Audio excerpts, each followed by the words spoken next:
boys and girls, happy Wednesday. We're continuing our review of topic 5. We're doing division today. We are using the strategy of partial quotients, which was new for many of us this year. I think most of us, if you had been taught long division, were taught the traditional method.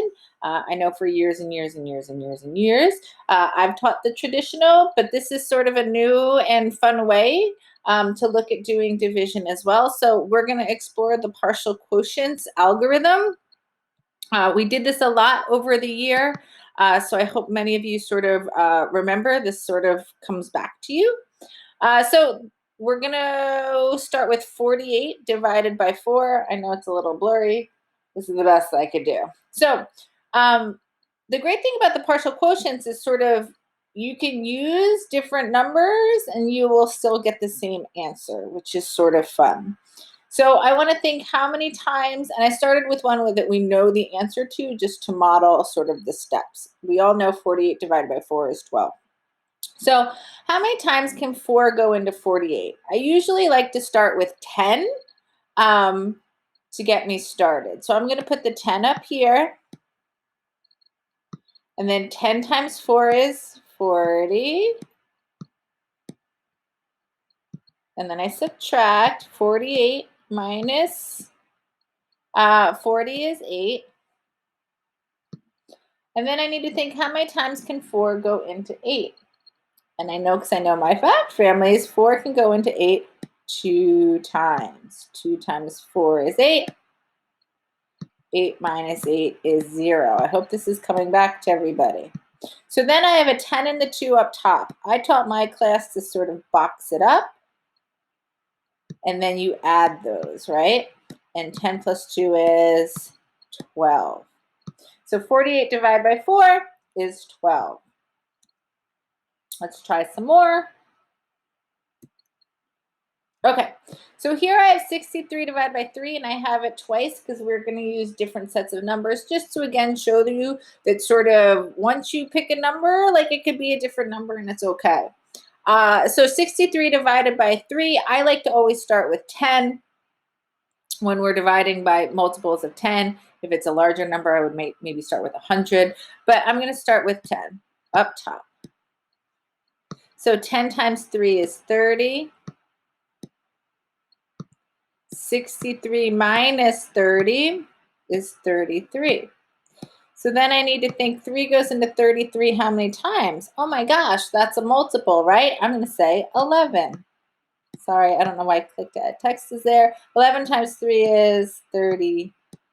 3. Ooh, that was ugly. So there's no remainder. I taught my class again to box up the top and add them. 11 plus 10 is 21. So let's try over here.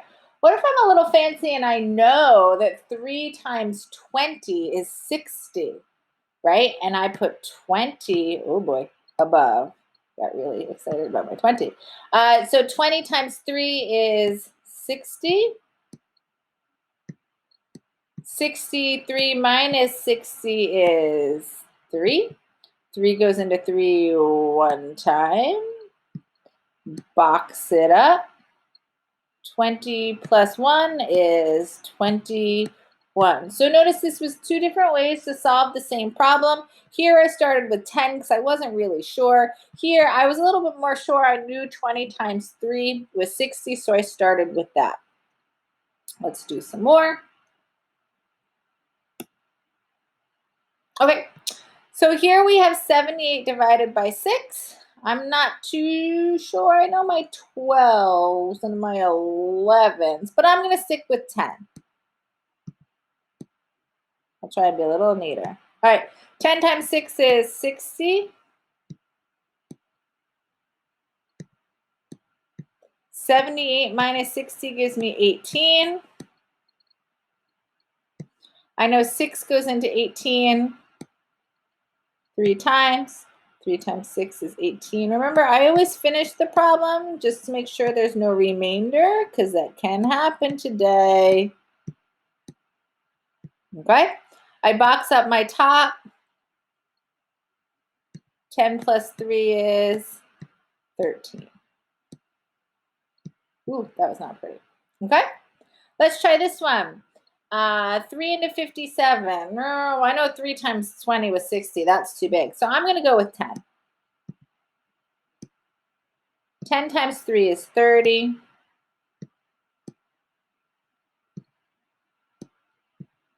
57 minus 30 is 27.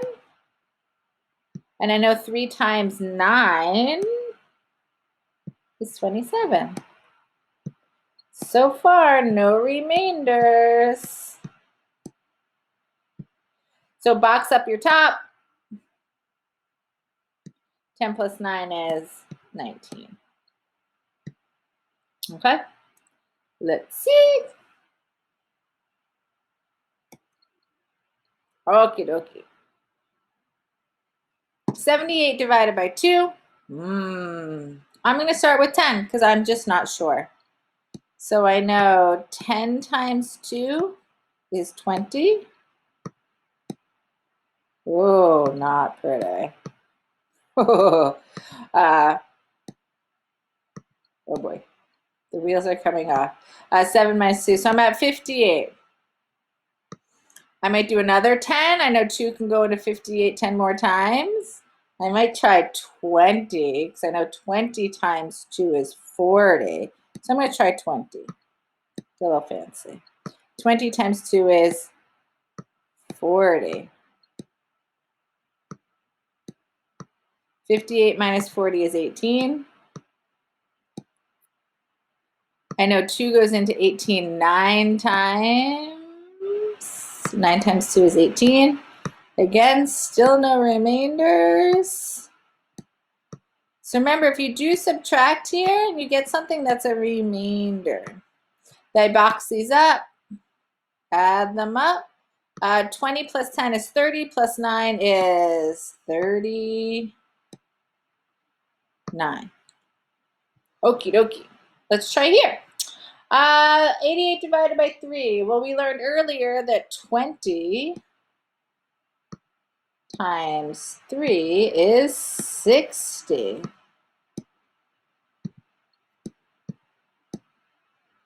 8 minus 0 is 8. 8 minus 6 is 2. 3 goes into 28. We might have a remainder. Well, I know 3 times 9 is 27. So I'm going to put 9 up top. 3 times 9 is 27.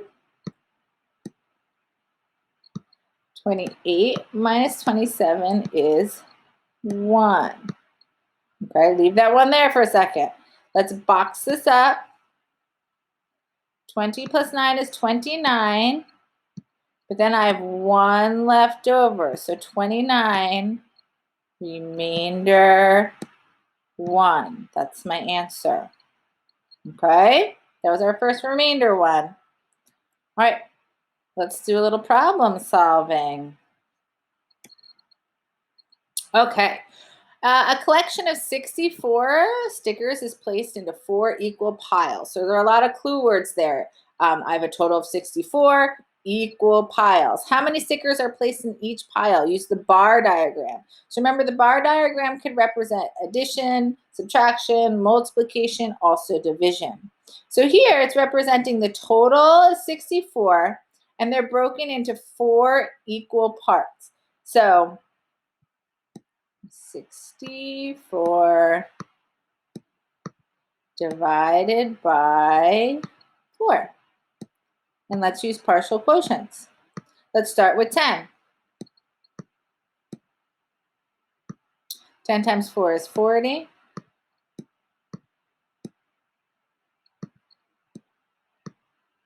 64 minus 40 is 24. 4 goes into 24 6 times. 6 times 4 is 24. 24 minus 24 is 0, so no remainder. Awesome. Box it up. 10 plus 6 is 16. So how many stickers would go in each one of these? 16. Oh boy. Stickers. How are we gonna do it? Oh boy. Oh boy. Okay. All right, boys and girls, so this is partial quotients. This is something that we did spend a lot of time on, so it should be a review for you today. All right? Have a great day. I'll see you tomorrow.